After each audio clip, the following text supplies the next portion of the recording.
অর্থ আত্মসাতের অভিযোগে টিউলিপ সিদ্দিককে যুক্তরাজ্যে জিজ্ঞাসাবাদ।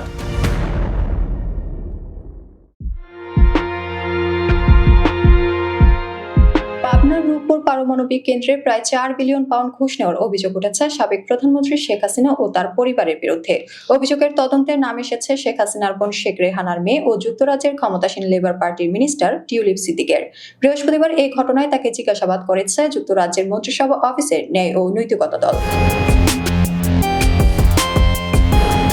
দ্য সানডে টাইমস রোববার জানায়, টিউলিপকে বৃহস্পতিবার জিজ্ঞাসাবাদ করা হয়েছে। সেখানে নিজের অবস্থান তুলে ধরেন তিনি, যদিও টিউলিপ নিজে জিজ্ঞাসাবাদের ব্যাপারে কোনো মন্তব্য করেননি।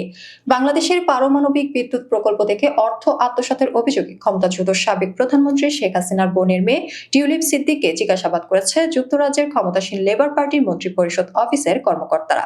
এ খবর দিয়েছে দ্য টেলিগ্রাফ। এতে বলা হয়, বাংলাদেশে পারমাণবিক বিদ্যুৎ প্রকল্পের মাধ্যমে 4 বিলিয়ন পাউন্ড আত্মসাতের অভিযোগে যুক্তরাজ্যের নগরমন্ত্রী টিউলিপ সিদ্দিকের বিরুদ্ধে তদন্ত শুরু করেছে সংশ্লিষ্ট কর্তৃপক্ষ। টিউলিপ সিদ্দিক শেখ হাসিনার বোন শেখ রেহানার মেয়ে, যিনি বর্তমানে যুক্তরাজ্যের ক্ষমতাসীন দল লেবার পার্টির একজন মন্ত্রিসভার সদস্য। রোববার টিউলিপকে জিজ্ঞাসাবাদ করেছে মন্ত্রিপরিষদ অফিসের প্রপিটি অ্যান্ড এথিক্স টিম।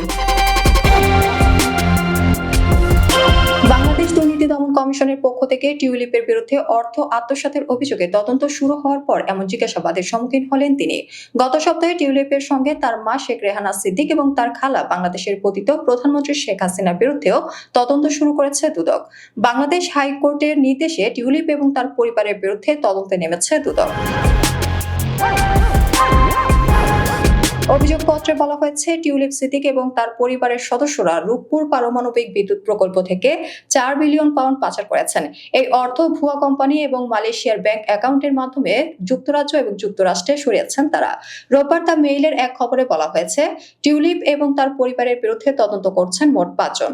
তারা ইতিমধ্যে এ সংক্রান্ত বেশ কিছু নথি সংগ্রহ করেছে। সম্ভবত আগামী কয়েক সপ্তাহের মধ্যেই অভিযুক্তদের প্রতিক্রিয়া জানতে চেয়ে চিঠি দেবেন তদন্তকারীরা। সংবাদ মাধ্যমটিতে বলা হয়েছে, ঢাকায় অবস্থিত ব্রিটিশ হাই কমিশনারের মাধ্যমে টিউলিপের কাছে চিঠি পাঠাবে দুদক।